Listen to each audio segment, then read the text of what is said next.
ምዕራፍ 38 እግዚአብሔርም በአውሎ ነፋስ ውስጥ ሆኖ ለኢዮብ መለሰ እንዲህም አለ። ያለ ዕውቀት በሚነገር ቃል ምክርን የሚያጨልም ይህ ማን ነው? እንግዲህ እንደ ሰው ወገብህን ታጠቅ፣ እጠይቅሃለሁ፣ አንተም ተናገረኝ። ምድርን በመሠረትኩ ጊዜ አንተ ወዴት ነበር? ታስተውል እንደሆን ተናገር። ብታውቅስ መስፈሪያውን የወሰነ በላይዋስ የመለኪያ ገመድ የዘረጋ ማን ነው? አጥቢያ ኮከቦች ባንድነት ሲዘምሩ የእግዚአብሔርም ልጆች ሁሉ እልል ሲሉ መሠረቶቿም በምን ላይ ተተክለው ነበር? የማዕዘኗስ ድንጋይ ያቆመ ማን ነው? ከማኅፀን እንደሚወጣ በወጣ ጊዜ ባሕርን በመዝጊያዎቹ የዘጋ ማን ነው? ደመናውን ለልብሱ ጨለማንም ለመጠቅለያ አደረግሁ።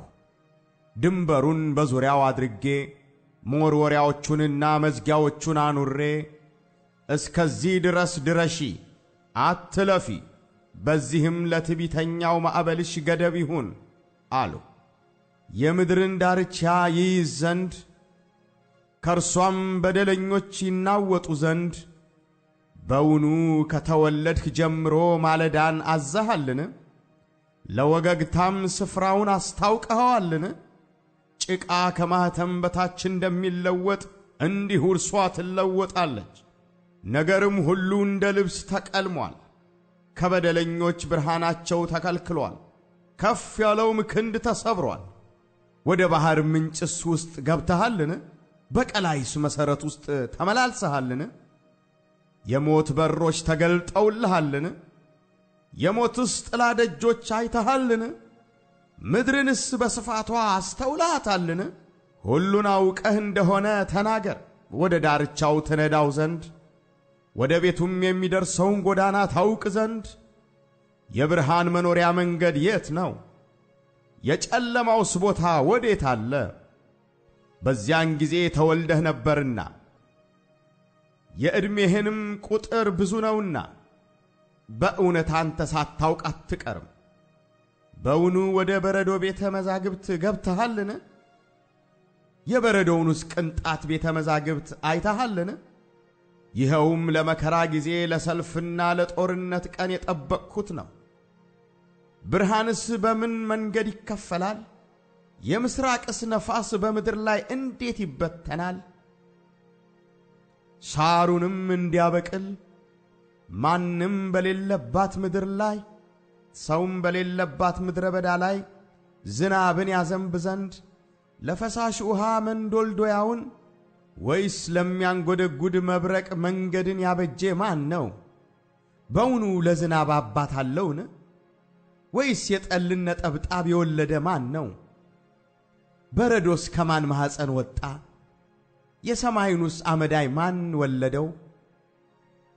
ውሆች እንደ ድንጋይ ጠነከሩ፣ የቀላይም ፊት ረግቷል። በውኑ የሰባቱን ከዋክብት ዘለላ ታስር ዘንድ ወይስ ኦሪዮን የሚባለውን ኮከብ ትፈታ ዘንድ ትችላለህን? ወይስ ማዛሮት የሚባሉትን ከዋክብት በጊዜያቸው ታወጣ ዘንድ ወይስ ድብ የሚባለውን ኮከብ ከልጆቹ ጋር ትመራ ዘንድ ትችላለህን? የሰማይን ሥርዓት ታውቃለህን?